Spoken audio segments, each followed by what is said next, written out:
الحمد لله يا خنو خلق أتون ما بيتا خدين جنك قرار الدجاسي ربي خمك جلتان الدود أجرها وجهك خوال النمين نباسي أما يا علم العلم علمنا القرآن قرآن برسيسي شوف درسا لكان قجب إيسي قدي نقسا تهري بريتشي ألا منسا ربي التايا سو مسنوغ مسا قديرا دلا دلا في سيفا يا عليم العلم علمنا القرآن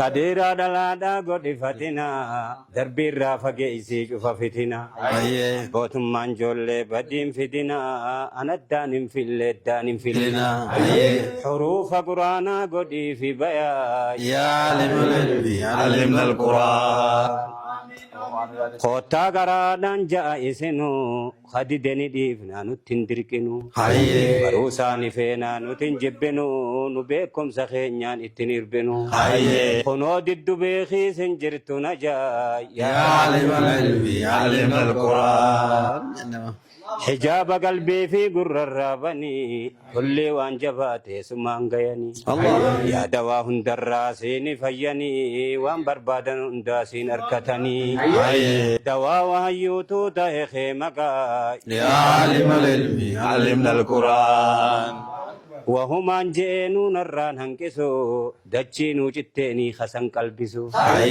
ني آخر اللي سنها سبلسو خدو هنگاسو راس كنا شفسو وانين جيم بيخا الرب بيخيا يا علم العلم علمنا القرآن جزاك الله نمني دور کے جولے مجلس دفو خانی گرساتو ربی تجفو دور کو فیالے دیون گلفو وانی کبو خیسا اسا حاففو دور کی لالی آبو سیف باتی ادا يا علم العلم علمنا القرآن أكاسي كيا لكي ساكا تيلا يا والربيا نفي لا فادا رب التينيا رب السيا أبو لا فاكفيا يوم يتنكر الراس فرتو إيا يا علم العلم علمنا القرآن أكاسي قال ما يادنا ما شاء الله مشاكنا القرآن رب برسي كنو والكيس جري نغر تو جنو برا أكاد خيساتو تو نغر ري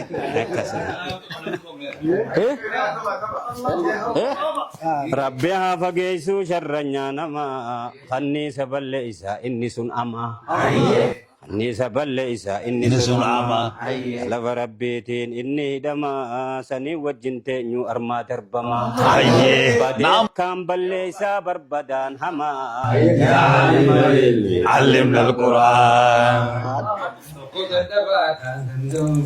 Ani dadabada dandayan suma watakan kaciltu dandayuma Rabbi nu mijjeisi abri kulluma ya dawa qalbi dadi kishulluma sumatti waywada khosum adawa يا علم العلم علمنا القرآن akasiga جزاك الله خيرا شيخ نجلا عبد الغفور شيخ احمد عبد الدين كان خيزه اطلاع awakala yettegeza nama hunda itti ababe ba waan nuti abamne asuman daawwatto ta'e nama nama hunda ni yaada tanam abbootiin teenya durirraa gaafa ijoollummaarraa akkasitti as dhufanii waan islaamummaa tana nama bareechu du'aayii waan adda addaa tolchan isinin jecha hadara nama wanni kanaa bira jirtu tatanarra bareedduudha bira jirtu hedduu jira kan nuti waan qabne akka eeruu nuu kannatan akka isaan bira dheenu akka asbaabnu isinin jecha Sheekh Muhammad Sani naa jaabisan kun yeroodha dubbatu ijoollee isin fakkaata ammoo laakiin umriinsa walillaaleen gaaf tokko hojii deemne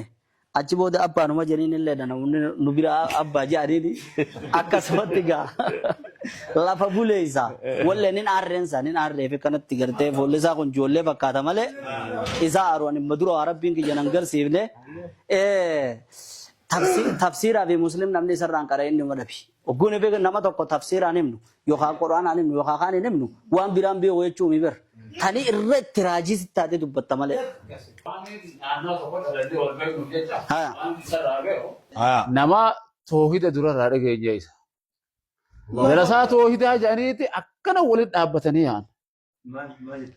Toohidumaa darasaa hadiisaa jedhaniiti darasaan hadiisaa sun toohida himti jedhan. gaafni sun gaafa safaraatii beeka irraa miti. Egaa safaraan jaaramee jiru laa sanoo sabaatti booduma haruma kana. Jidduma tana. Akkana walitti dhaabee darasoota kana oofa. Darasoota goofaree fedhotota sunnaa eeggatu. Ajee? Ammoo inni oguu san irratti qaadhaan ni ilaalla jennee karaa baana ishee isaanii kan hedduu gurrisaa deema. Waan addaa takka fide ulamaa kanarraa hadiisa qaraayisuudhaan beekama, tooyidaan beekama. Kanarratti isa beekan akka duraatii miti. Saniifuu nama buleessa durirraa qaraayisaa ture. Akkana barga afaan alim magaan, baa magaan, taa magaan, alim magaan kan jedhu sanqa. Yaa Rabbi sabagaan anaa dibbee dhawaaf gaafa san ijoollee dibbeen jennaa bannuti. Kanan baanee akkana mana keenya biraan janaazaa ol yaa'an. Alim magaan, baa magaan, taa magaan, alim quraan magaan, sallimnaa min balaa, najjinaa min afaan samaa yaa Allah jedhee. Gaafa sanya akkasitti jennaa bire harab baanee laalla akkana darasaa toohidaa jedhani ani wanni itti toohida kana beeku sheekha keenya tokkotu olluma isaaniiti soddaa keenya illee xiqqisoo hidhata sheekha tokko kamullu kana sheekha nuur jedhanii jira walitti hidhata qaba waan san hedduu haasawama garuu faallaa isaatti sheekha toohidaa kana haasawama. Kanaaf hedduu harab baanee laalla nama bulee isaa nama toohidaa illee qaraayisuu musliim kana tafsiiraan nama beekamaadha.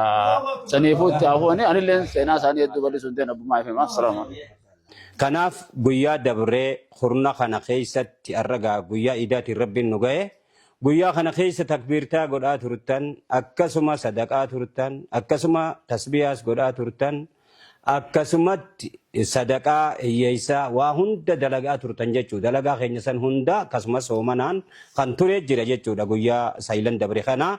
Kanaaf akkasuma kana hunda rabbiin isinirraa haa qeebalu.